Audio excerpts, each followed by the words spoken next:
Okay, people.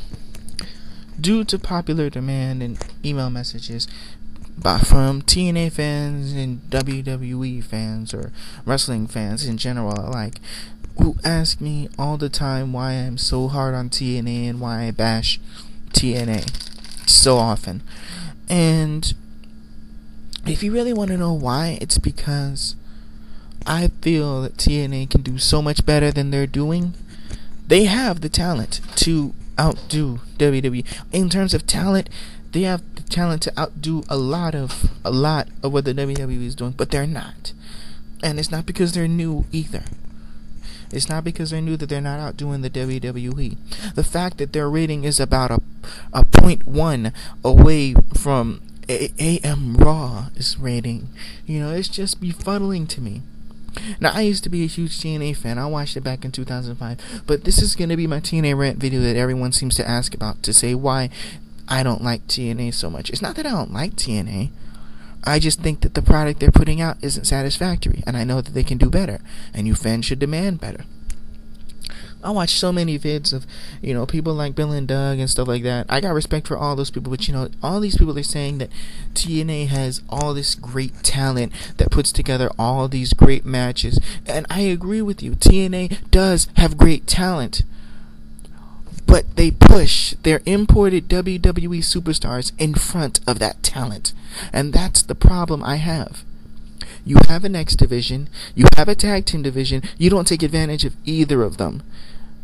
Jay Lethal, who's one of the most talented people that TNA ever had, he finally gets the X division and then loses it the next night to Samoa Joe, who then loses it to Kurt Angle, WWE superstar, former WWE superstar.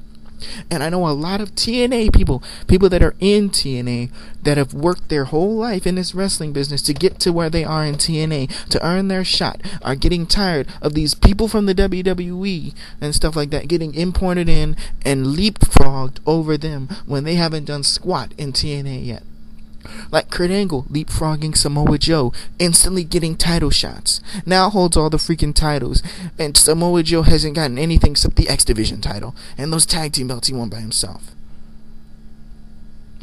And Samoa Joe is one of the greatest in the game today. He's one of the best in the game today.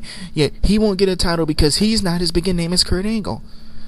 And that's what you TNA fans keep on complaining about the WWE. In fact, this TNA fan decided he was going to come down on me because of what I said about it. So I actually asked him, I settled it with him. I told him that the younger talent, that there are people like Jay Lethal, Senshi, Triple X, all of them that are not getting the push they deserve. They are not getting pushed over teams like Team 3D and the Steiner brothers, even though they are obviously bigger talents. They're not being pushed over the people like the James Gang, even though they are obviously bigger talents. TNA has some of the best talent right now, and they are keeping them in the lower to mid card and having the washed up or the people from the WWE come in, the old people from WWE main eventing or having the huge storylines. Dustin freaking Rhodes is Silver Dust, or like he calls himself, Black Rain now. Just making James Storm look like a nobody at the last pay-per-view. What is it, to build heat for him? Nobody's taking this Black Rain thing seriously. I hope you know that. That's why the crowd was starting to chant Silver Dust. And if you're a TNA talent like Jay Lethal, or if you're an ROH talent that became good, big in TNA, like AJ Styles, and your gimmick now is the sidekick of Christian Cage, or if you're a Macho Man impersonator like Jay Lethal, or if you are being put under the WWE stars because they're not a big name. And I asked that TNA fan, I said, don't you have a problem with people like Jay Lethal not main eventing, like people like Triple H not main eventing, when the matches of the night at the pay-per-views are the X Division people at Hard Justice? As horrible a pay-per-view as that was, the match of the night was the first match where all that talent was. There is a reason for that. And the fact that it was the first match speaks volumes. Know what that TNA person said to me? That TNA fan said to me that Jay Lethal is not going to sell out arenas, that Senshi is not going to sell out arenas, that AJ Styles isn't going to sell out arenas, that they're not the big names and they're not the recognizable names, so that's why they're being pushed. Because Kurt Angle, Scott Steiner, and them have names and are being put above them regardless of their talent. And that is the same BS that people dislike the WWE for. For keeping your real talent on the low cards because the people with bigger names are main eventing at the top. This is why TNA is downfalling, in my opinion, because it is becoming like the WWE slowly but surely, and it's supposed to be a freaking alternative. But it's starting to cut the same BS. And I watched Bill and Doug's videos. I know, I respect Bill and Doug. I think they're really cool when it comes to what they try to say with wrestling. But, better pay-per-views.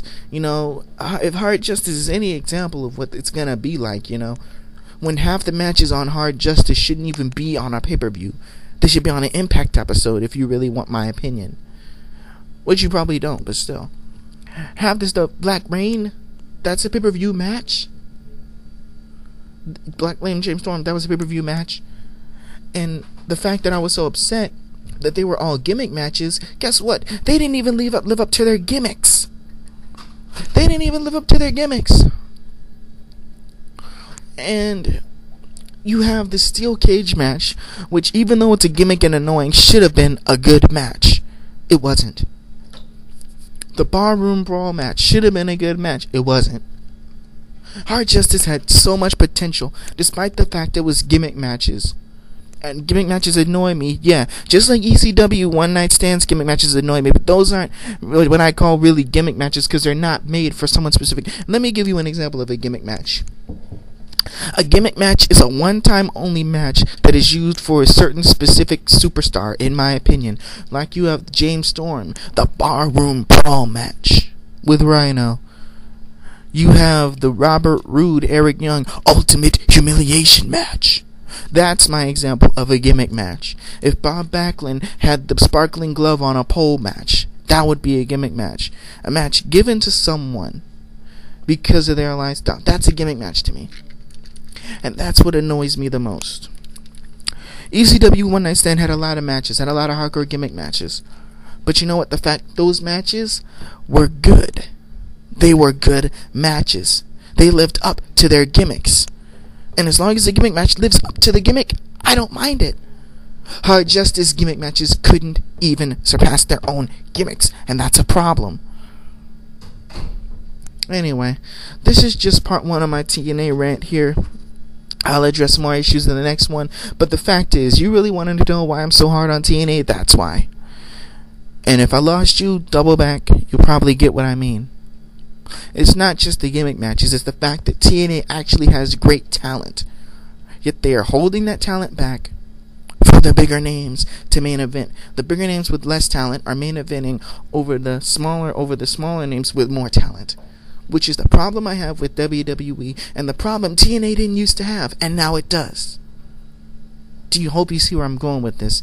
Part 2 will be up soon, and the SummerSlam review will be up soon too, but you know what? This is what I'm addressing right now. Peace, and I'll talk to y'all later. Bye.